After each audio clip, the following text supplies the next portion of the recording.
What's up? This is One Bite, One Dream. I'm Colby Holland. This is my first video on the channel. Pretty pumped to be doing this. And today we're going over summer to fall transitional baits, how to throw them, when to throw them, and what you should be throwing them on. So this is my rod. This is the Daiwa Lexa 300 power handle, and I got it on a Dobbins Champ 867. Great all-around rod. This reel is unbelievable. I've had it for 3 weeks. It's got great casting distance, and the rod is it's, if you want a one swim bait rod, that's what I would recommend. Like it's great for soft baits with jig hooks, and if you want to throw something with a treble hook where you need that tip, it does it all. It's a great rod. And I throw it on 25-pound mono. I got this Andy stuff. I usually I had a big spool of big game, but I just ran out and I had to go to the store, and that's all they had. So that is that's my gear that I throw it on. And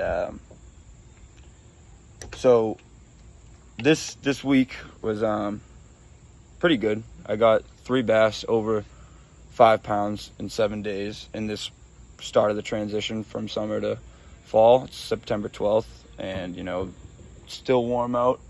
Still it's like 75 degrees out, but those nights are getting colder, and those fish are gonna be reacting differently.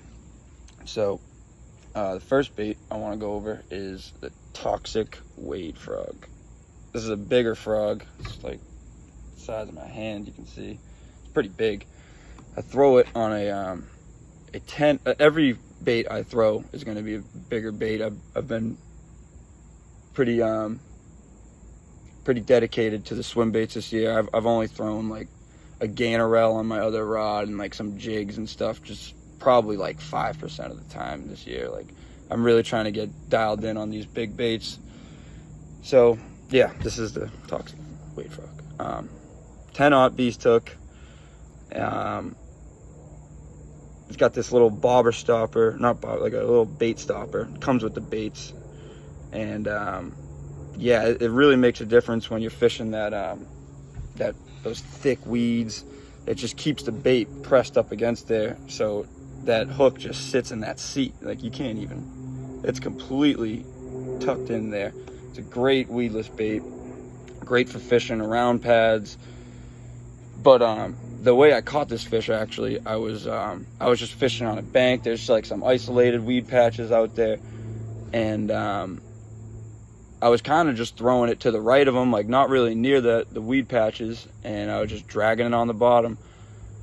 Because like most people would think this is a topwater frog, like all those smaller ones you see, they just buzz on the top of the water. But this is so heavy, it sinks right away. Like, if you want this bait to be on top of the water, you have to burn it unless it's real close to you, you have to burn it, and it'll come up and get on top of the water. But I like this bait so much because you can fish it under the water, and I think that's a huge thing, because a lot of the time you don't see frogs swimming on top of the water like a frog bait does. But these swim under the water, and that's whenever I go to the lake and I see frogs, they're always darting under the water, boom boom boom. So I think this is a real good bait to have in your arsenal.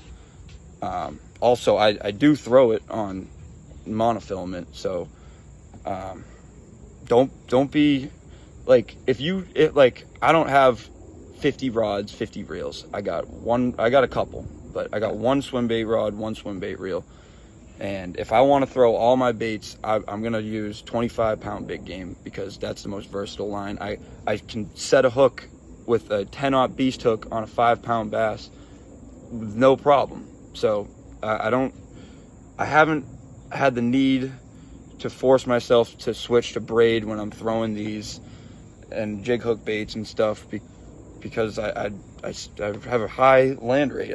I don't really miss that. You just got to really set that hook as hard as you can if you're throwing this line, because you don't have that braid. It's got a whole lot of stretch. Like, you got to know what you're throwing. You got to know what you're dealing with.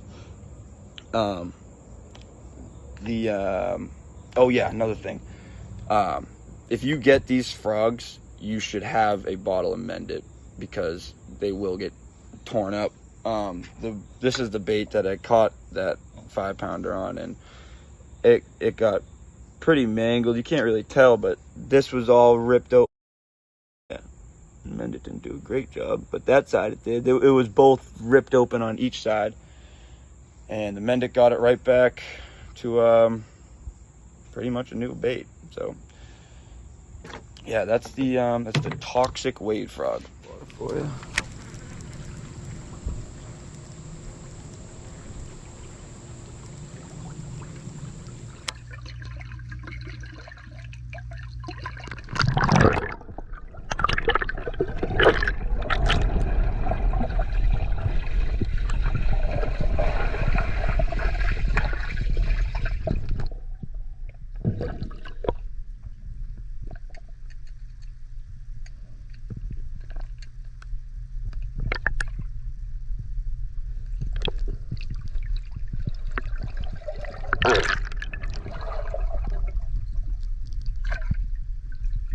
The next bait I'm going to be going over is this perch swim bait. This is a weedless, or well, now it's weedless, but this is a forage trout, 725, made by Real Prey.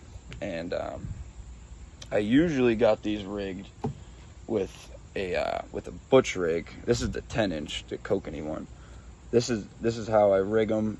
I just go a Palomar knot right here with the 25-pound big game to a clinch knot, and then I got, this is a size 1 round bend. I usually throw the round bends on my butch rigs. I like the thinner wire. I don't have issues hooking up. I never have, so that's what I've stuck with.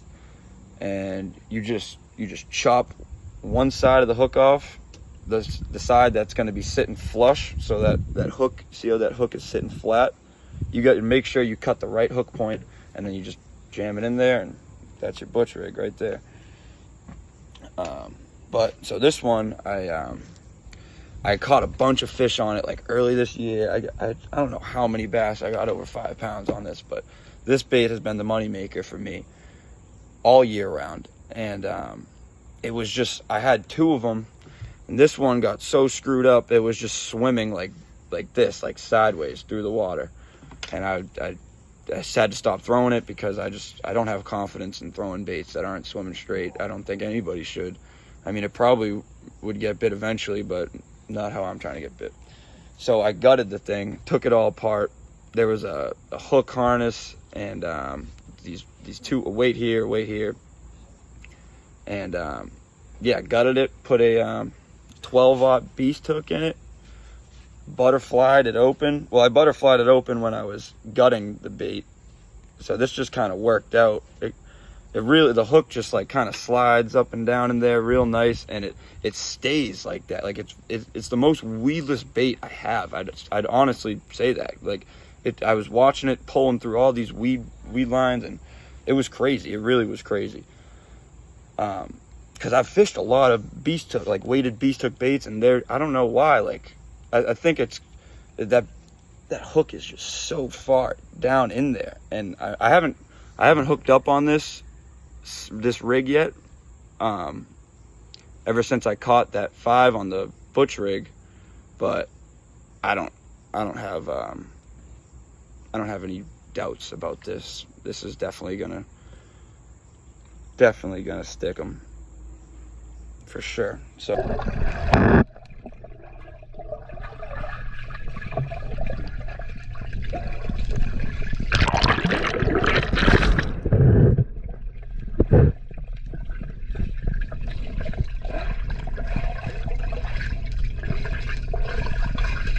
This is the Wade Hog from Toxic, another toxic bait. The guy makes really cool stuff. This is a wake and crank. I mean, I usually just fish it like a wake, but I have gone bit on the crank down. This bait is really cool. It's so wide. You see how wide it is? And these hooks are like just as wide as the bait. So when that bait is coming through those weed beds and stuff, these hooks stay behind that lip, and you can drag it through like not heavy weeds, but like lighter weeds, like lighter isolated weed patches out there. And that's what I would target with these wakes. A lot of my bites come off isolated patches of weeds around cover, around lilies. I have gotten bit just bombing it straight out into no cover, just right off bank, like a rocky bank, and this bait is really, it's a really good bait. I would always try, if you're not getting bit on the wake, I would always try cranking it down.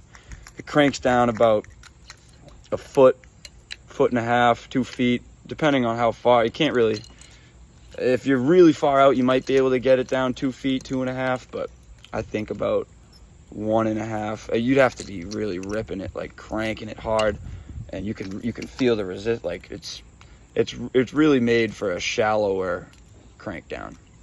But this bait, I mean, you can see it. I've had it for about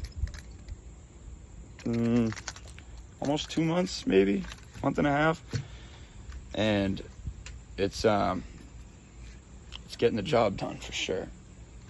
The hooks, they come with the ST35, like the 1/0 size from Owner, thicker than these round bends.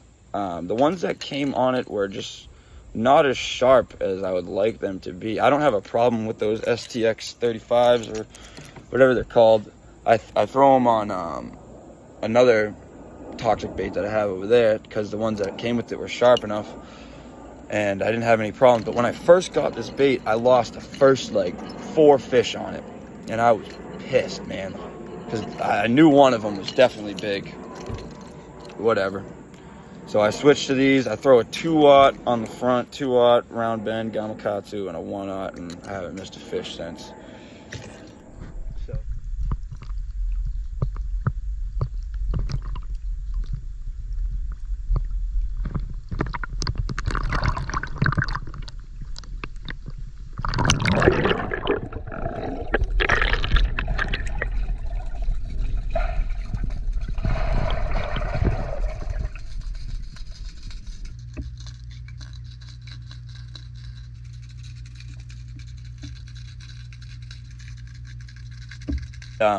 This is the last bait. I didn't catch a 5-pounder on it, but it is a bait that should be in everyone's arsenal.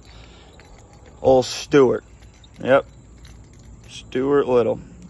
This is the Trap Rat. This bait has a lot of head movement. It's only a single joint.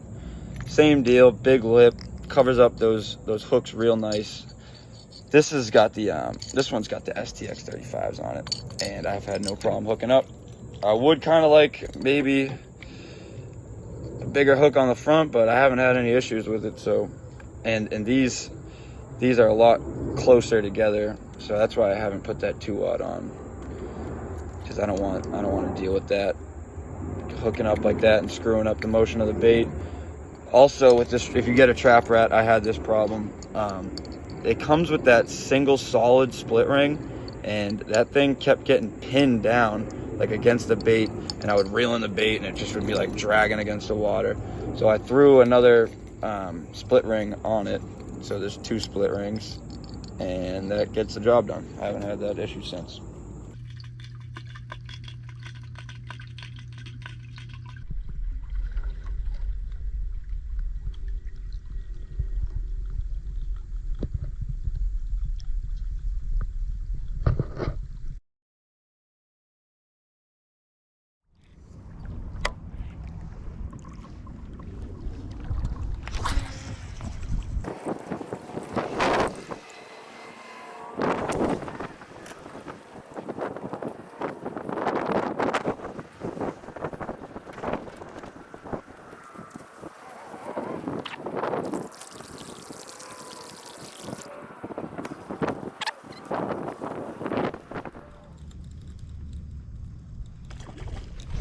Let's go.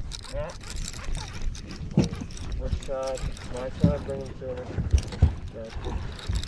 I'm about it, Stu. Let's go. Good fish. Not a bad one. Yeah. Where you want to be?